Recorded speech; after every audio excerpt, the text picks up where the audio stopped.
These vulnerable young victims are being coerced and threatened. They're exploited and enslaved, and then they're often repeatedly sexually assaulted and raped. As a father, I'm heartbroken. An emotional Larry Hogan stood before a large crowd at the headquarters for the Montgomery County Department of Health and Human Services in Rockville, pledging to get tougher on human traffickers who victimize dozens of young Marylanders. Here in Montgomery County, 5 arrests were recently made in a human trafficking and prostitution operation involving 4 local massage parlors.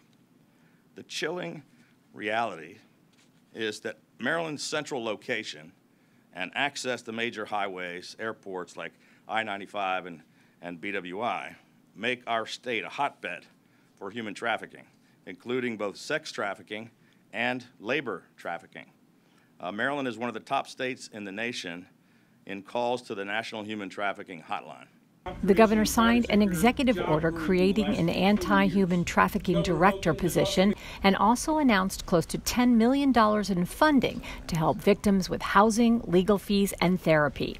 The governor also said he would reintroduce legislation that would categorize human trafficking as a violent crime, which would lead to more prison time for offenders.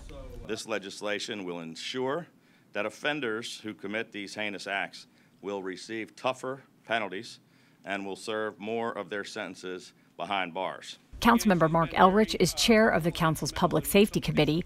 He says the governor's announcement is welcome news. And I think that what we're seeing is, I think he realizes he needs more money. That's true. They need to toughen the penalties because this is really serious stuff they're doing to human beings. And having a statewide coordination, I think, is going to be helpful because we've all got to be sharing information, working on the same page. So I'm very happy with this. Recently, Montgomery County has seen a rise in human trafficking cases. Though the problem is not new, officials say awareness is key in fighting this crime. There was a time that people wouldn't even talk about it, or they just didn't want to believe it, or they didn't want to acknowledge it.